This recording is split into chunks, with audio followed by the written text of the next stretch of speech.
Hello my word-loving friends. Today we're diving into some truly obscure yet fascinating words: Epicaricacy, Sobriquet, Pernoctation and Psithurism. These words have been hiding in the shadows of language, just waiting for us to bring them into the spotlight. So let's crack open the lexicon and let these gems shine. But first, do subscribe to The English Nut on Facebook, Instagram, YouTube and X. Thank you.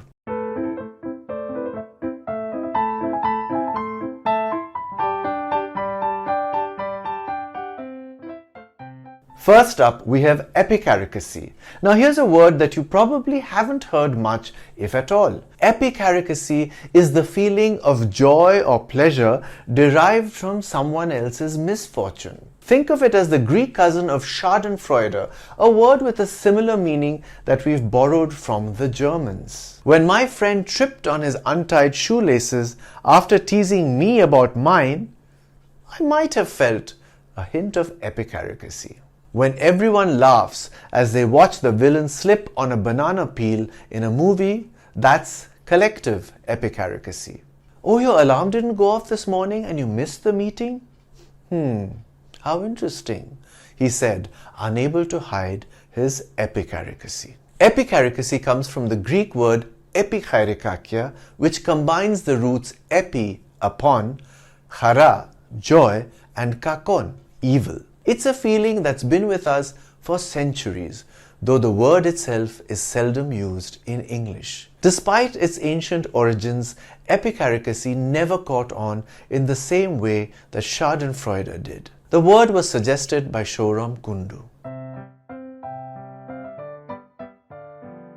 Next, let's tone down the mischief and meet the elegant sobriquet. A sobriquet is simply a nickname, but with a touch of flair. It's the kind of name that says, I am unique and I deserve a title as extraordinary as I am. Everyone called Shakuntala Devi the human computer, a sobriquet that reflected her extraordinary mental calculation skills. Zinnia's friends lovingly called her Giggles, a sobriquet that described her aptly, even in serious moments. With his impeccable style, Gudda was dubbed the fashion whisperer, a sobriquet he happily embraced.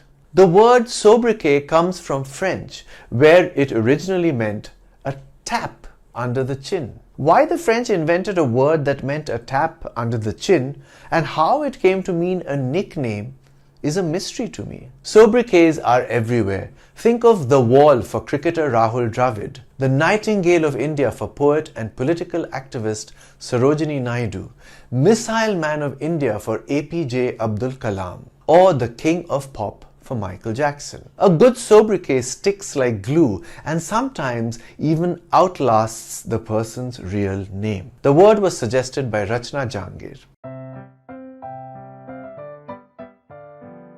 We've all pulled an all-nighter at some point, but did you know there's a fancy word for it? Meet Pernoctation, the act of staying up all night. It might be more fun to say than to experience, but hey, it adds a touch of class to those caffeine-fueled hours. The group's Pernoctation was powered by coffee, late-night philosophy, and a sudden fascination with 70s Bollywood movies. After their exhausting pernoctation, the researchers finally made a breakthrough just as dawn began to break. They spent their pernoctation studying, but learnt more about each other than the exam. Pernoctation comes from the Latin pernoctatio, meaning act of spending of the night doing something, particularly praying. Historically, pernoctation wasn't about studying or binge-watching. It referred to religious vigils.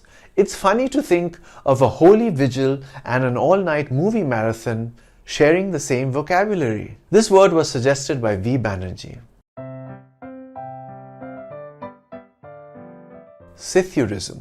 This beautiful word describes the sound of rustling leaves or trees. It's a soft, delicate word capturing the gentle whisper of nature's conversation with the wind. A synonym of Psithurism is susurration. Walking through the forest, the Psithurism of leaves accompanied their steps like a soft green lullaby. She sat under the tree, listening to the Psithurism that felt like a voice from another world. The Psithurism grew louder as the wind picked up, a natural symphony sweeping through the park. Psithurism has Greek roots, psithuros, meaning whispering or sighing. It's a fitting word for a sound that feels like a language we don't quite understand but can't ignore. Psithurism is the sound that many poets, writers, and nature lovers have tried to capture in words.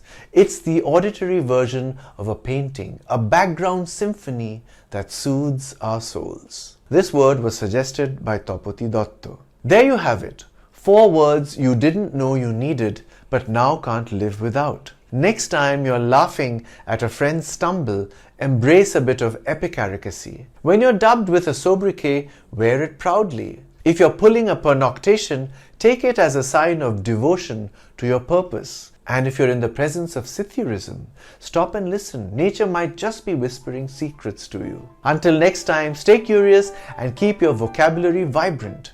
And do let me know your thoughts on this episode in the comments. I'm the English Nut. Bye for now.